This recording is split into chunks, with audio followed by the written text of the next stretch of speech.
रही?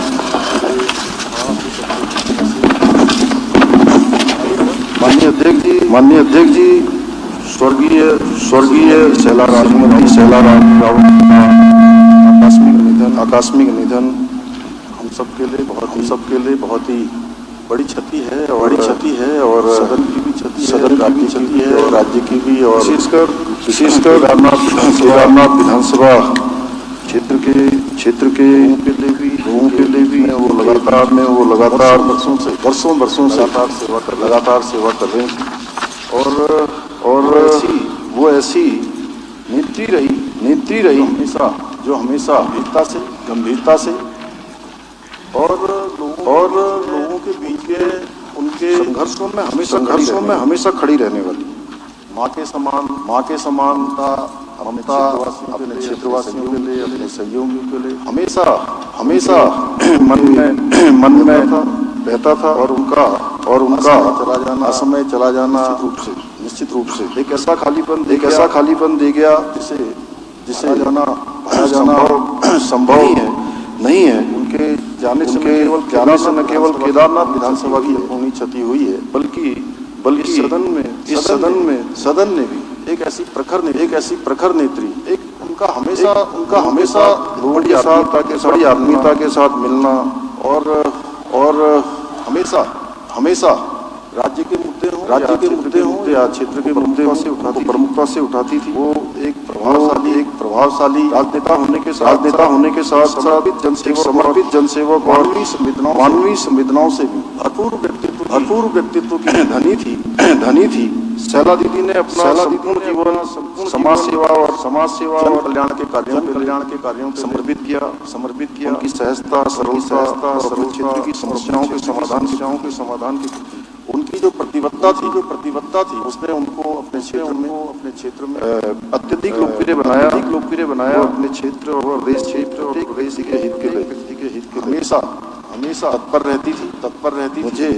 मुझे उनके साथ कई बार मिलने का अवसर प्राप्त हुआ क्योंकि वो और मैं पहली बार जब सदन में आए थे निर्वाचित होकर तो मेरा परिचय नहीं था उनसे, लेकिन जिस प्रकार से उन्होंने मुझे अपने पास बुलाकर एक छोटे भाई के तरह स्नेह दिया और बहुत शुभकामनाएं दी। हालांकि दल उस समय अलग थे, लेकिन दलों की कोई सीमा नहीं था उनसे। उनके जो स्नेह में था अपने पास बुलाकर उस अंतर को छोटे भाई के वो अंतर नहीं दिखा, स्नेह दिया और मुझे याद है एक बड़ी बहन की तरह उनका हमेशा सानिध्य प्राप्त होता रहता था। पारिवारिक कार्यक्रम से लेकर एक दल के सदस्य के रूप में कार्य करने के दौरान वो की हमारी कई स्मृतियां हैं और मुझे याद है जो एक बड़ी बहन के जाने के बाद हमेशा सदैव स्मरण में आती हैं। पारिवारिक हर बार उनसे मिलते समय एक दल क्षेत्र के विकास के करने के दौरान किस प्रकार से कई स्मृतियां हैं समर्पण भाव से जो एक बड़ी काम करके जाने के बाद हमेशा और मैंने सदैव स्मरण में आती हैं। 13 की आपदा के बाद मुझे हर बार उनसे मिलते बहुत सारे लोग थे जिनका क्षेत्र के कहीं न कहीं शासन या सरकार से कोई काम होता था और जब विधायक नहीं भी थी उस समय भी उनको अपने साथ लेकर आती थी और हमेशा एक ही बात कहती थी कि बहुत सारे लोग इनका काम कर दोगे तो मैं समझूंगी कि मेरा काम कर दिया। और 3 दशक से भी अधिक समय तक सक्रिय राजनीति में रहते हुए उन्होंने अपने क्षेत्र और प्रदेश के विकास के लिए जो योगदान दिया वो हम सभी के लिए प्रेरणा की स्रोत रहेगा और हमेशा एक जनप्रतिनिधि को किस प्रकार से समर्पित होकर काम करना चाहिए ये निश्चित रूप से उनके कार्यों से हमें सीखने को भी मिलता है, जिससे कि लोग आज वो हमारे बीच में नहीं है, लेकिन ये सदन क्षेत्र के लोग, प्रदेश के लोग आज उनका स्मरण कर रहे हैं। उनका जन्म 7 जनवरी 1956 को जनपद टेहरी गढ़वाल के ग्राम चाह गडोलिया में स्वतंत्रता संग्राम सेनानी स्वर्गीय श्री पदम सिंह राणा जी के यहाँ हुआ और बचपन से ही उनमें राष्ट्र सेवा का भाव जागृत हो गया था, जिसकी झलक उनके संपूर्ण राजनीतिक जीवन में दिखाई देती थी। शैला दीदी ने 1996 में अगस्तमुनि के ब्लॉक प्रमुख के रूप में अपनी राजनीतिक यात्रा शुरू की। 2003 में रुद्रप्रयाग की जिला पंचायत अध्यक्ष के दायित्व का भी उन्होंने निर्वहन किया। वे प्रथम बार 2012 में केदारनाथ विधानसभा सीट से चुनाव में विजय प्राप्त कर इस सदन की सदस्य बनी और 2022 में फिर से विधायक बनकर उत्तराखंड के राजनीतिक परिदृश्य में एक प्रमुख नेता के रूप में उभरी। उन्होंने केदार घाटी और रुद्रप्रयाग जिले में महिलाओं के सशक्तिकरण के लिए बहुत काम किया, जिसके कारण से उनकी एक अलग नारी सशक्तिकरण के रूप में भी एक अलग पहचान बनी। महिलाओं के मुद्दों को प्राथमिकता देते हुए उन्होंने विकास कार्यों में समाज के हर वर्ग को ध्यान में रखा है। उनका विवाह श्री गजेंद्र सिंह रावत जी से हुआ, जो एक अध्यापक थे।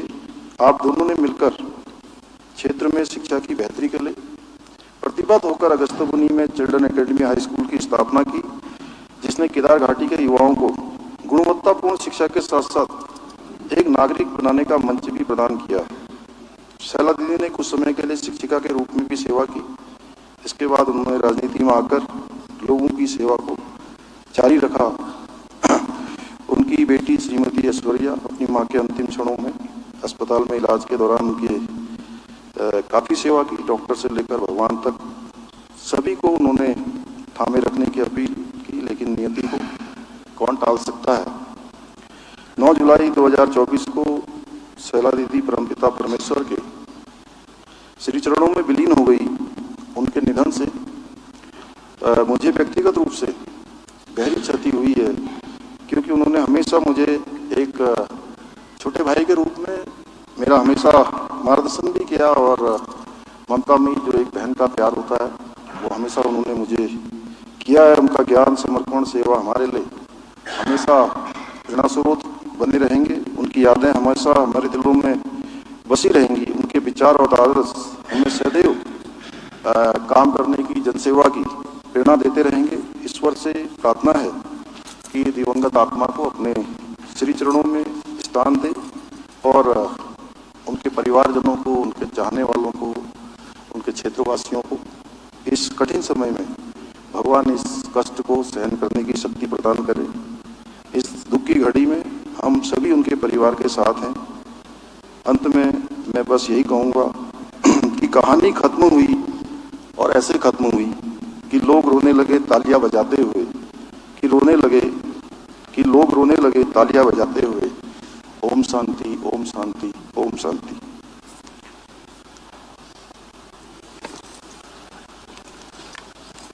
विधानसभा में पूर्व विधायक कैलाश चंद्र गहतोड़ी जी, जो इस समय तक जब उनका निधन हुआ था वो वन विकास निगम के अध्यक्ष थे, और उनको श्रद्धांजलि देते हुए अपने आप में मैं समझता हूं कि मेरे लिए व्यक्तिगत रूप से बहुत भारी मन है, बड़ा कष्ट है, क्योंकि जब भी हम हर दिल अजीज और मृदभाषी जो भी हमारे साथी होते हैं, उनको जब भी हमको श्रद्धांजलि देनी होती है और सदन में हम इसकी शुरुआत करते हैं, तो इससे बड़ा दुख कोई नहीं हो सकता है। मैं आज उनके निधन पर सबसे पहले तो उनको श्रद्धांजलि व्यक्त करता हूं, और ये निश्चित रूप से उनका जाना मेरे लिए व्यक्तिगत रूप से एक अपूर्णीय क्षति है, जिसको भर पाना संभव नहीं है। उनकी कमी हमेशा मुझे खलेगी। भले ही मैं राज्य के मुख्य सेवक के रूप में काम कर रहा था, लेकिन उनके रहते हुए हमेशा उन्होंने मुझे इतना भरोसा दिया, हमेशा मेरा मार्गदर्शन करते थे, और बीमारी में रहते हुए भी कई बार वो मुझसे बात नहीं कर पाते थे, तो मेरे पास इस प्रकार का संदेश जरूर भेज देते थे कि थोड़ा उनको कहना कि इस प्रकार से चिंता कर लो, इस तरफ सोच लो। और एक विधायक के रूप में चंपावत क्षेत्र के विकास के लिए उनका समर्पण हमेशा एक प्रेरणापुंज का कार्य करेगा। उन्होंने अपने जीवन का हर क्षण और हर पल समाज के उत्थान और प्रदेश के विकास के लिए समर्पित किया। बहुत सारे लोगों को उन्होंने सरकारी सहायताओं के अतिरिक्त भी अपने स्वयं के संसाधनों से लगातार लोगों की उन्होंने सेवा की, उनको आगे बढ़ाने का काम किया। उन्होंने हमेशा ये सुनिश्चित किया कि अपने क्षेत्र के हर व्यक्ति की समस्याओं को वो ध्यानपूर्वक सुने उनका समाधान करें। गहतोड़ी जी के योगदान को शब्दों में बात पाना बहुत मुश्किल है, लेकिन एक जो उनकी विशेषता थी, जो उनको सबसे अलग बनाती थी, वह है उनका असीम त्याग और बड़प्पन। आज मैं जब यहाँ खड़ा हूँ तो मेरी आंखों में उनके साथ बिताए हुए पल सामने आ रही हैं, ऐसी स्मृतियाँ जो जीवन भर मेरे साथ रहेगी। मैं आप सबको पता है कि 2022 के विधानसभा चुनाव में जब मुझे चुनाव से ठीक 6 माह पहले ये दायित्व दिया गया था और मेरे ऊपर पूरे प्रदेश की जिम्मेदारी थी सरकार लाने की, उस समय मैं पूरे प्रदेश के सघन दौरों पर रहता था। शायद एक आध बार भी मैं चुनाव प्रचार के दौरान अपने विधानसभा क्षेत्र में नहीं जा पाया था और उसका नतीजा हुआ कि मैं अपना चुनाव हार गया था। तब कई साथी विधायकों ने मुझे उस समय में आगे आकर मेरा उत्साहवर्धन किया, मुझे कहीं न कहीं ऊर्जा देने का काम किया और कहा कि हम आपके लिए इस सीट से आप चुनाव लड़ लीजिए, इस सीट लड़ लीजिए, हमारे यहाँ आ जाइए। लेकिन सबसे पहले चुनाव का रिजल्ट आया था और उसके 10-15 मिनट बाद ही जो है चंपावत का रिजल्ट आया होगा, तो वो मंदिर में गए हुए थे और वहाँ मंदिर में उनको पता लगा कि जो है कि मेरे चुनाव का रिजल्ट ऐसा हो गया। तो वहीं से उन्होंने मुझे फोन मिलाने की कोशिश करी और जब मेरा फोन नहीं मिला तो उन्होंने स्वतः ही जो है वहाँ से घोषणा कर दी कि मेरे लिए जो है वो सीट खाली कर देंगे और माने कि मैं फिर मेरे पास आए वहाँ से, और आने के बाद उन्होंने मुझे कहा कि चूँकि आप तो विधानसभा अध्यक्ष के रूप में आ गई थी, और उन्होंने तब मुझे कहा, मैं 2-3 बार रात को आ जाते थे और सत्र चल रहा था, तो मुझे बोले कि मैं विधानसभा नहीं जाऊंगा, मैं सत्र में नहीं भाग लेना चाहता हूं। मैंने मन से जो है मान लिया कि मैं अब विधानसभा का सदस्य नहीं हूं। तो उनका जो ये प्रेम था, स्नेह था, उसे मैं कभी भी भुला नहीं सकता हूं। ऐसे त्याग की मिसाल बहुत कम मिलती है और इसके लिए मैं उनका जीवन भर ऋणी रहूंगा कि ऐसे कठिन समय में मैं सुना करता था कि उस क्षेत्र के रहने वाले लोग बहुत लोगों की सहायता करते हैं, और मुझे पहली बार अपने जीवन में एहसास हुआ कि कैलाश दा ने जब मुझे जो है इस प्रकार से किया, और इस सदन को मैं आज ये विश्वास दिलाना चाहता हूँ कि जो जिम्मेदारी मुझे कैलाश गहतोड़ी जी चंपावत की देकर गए, मैं उस जिम्मेदारी का निर्वहन करने के लिए अपना हर पल समर्पित रहूँगा, और उनके जो सपने थे उस क्षेत्र को आगे बढ़ाने के लिए, उस क्षेत्र के नौजवानों के लिए, उस क्षेत्र के गरीब लोगों के लिए, माताओं बहनों के लिए, उनको निश्चित रूप से आगे बढ़ाएंगे। आदरणीय अध्यक्ष महोदय, स्वर्गीय कैलाश चंद्र गहतोड़ी जी का जन्म 15 अगस्त 1968 को चंपावत के ग्राम सेल्ला में हुआ था। कैलाश जी ने लखनऊ यूनिवर्सिटी से BA ऑनर्स की डिग्री हासिल की थी। उन्होंने 2003 में जिला पंचायत सदस्य का चुनाव जीतकर सक्रिय राजनीति में कदम रखा। इसके बाद लगातार विभिन्न सार्वजनिक मंचों पर सक्रियता के बाद 2009 से भारतीय जनता पार्टी के साथ जुड़कर पार्टी की मजबूती के लिए उन्होंने कार्य प्रारंभ किया। 2015 में जब वो कैंसर जैसी गंभीर बीमारी से ग्रसित हुए, तब भी उन्होंने अपनी दृढ़ इच्छा शक्ति और समाज के प्रति अपनी निष्ठा से राजनीति में अपनी एक अलग पहचान बनाई। 2017 में उन्होंने पहली बार विधायक का चुनाव जीता। 2022 में BO चंपावत से पुनः विजयी हुए।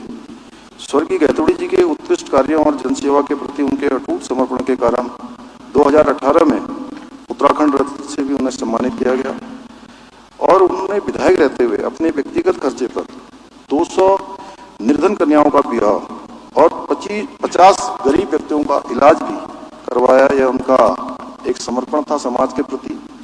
यह दिखाता है कि वो अपने पद का उपयोग केवल राजनीति के लिए नहीं बल्कि समाज के उत्थान के लिए करते थे।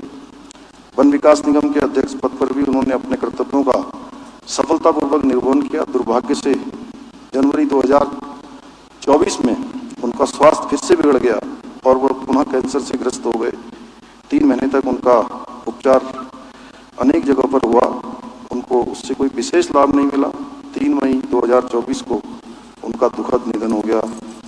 उनके जाने से मैंने एक अत्यंत प्रिय साथी, सहयोगी, मित्र, बड़े भाई को खो दिया है। उनकी अंतिम यात्रा के दौरान मैंने देखा उस दौरान कि हर राजनीतिक दल के नेता, चाहे वो किसी भी पार्टी से हो, उनकी अंत्येष्टि में शामिल हुए। उस दिन हर किसी की आंखें नम थी। उनके निधन से राज्य के एक समर्पित नेता और समाज सेवी को खो दिया। इस सदन की ओर से हम सभी दिवंगत आत्मा को श्रद्धांजलि अर्पित करते हैं और शोक संतप्त परिवार के प्रति अपनी संवेदनाएं व्यक्त करते हैं। अंत में मैं कैलाश जी के लिए बस यही कहूँगा कि दृढ़ निश्चय लेकर विकास के जिस पथ पर बढ़े थे आप, उस पथ पर चलकर आदर्श चंपावत का सपना अवश्य होगा साकार। ओम शांति, ओम शांति, ओम शांति। माननीय संसदीय कार्य मंत्री जी, माननीय नेता प्रतिपक्ष।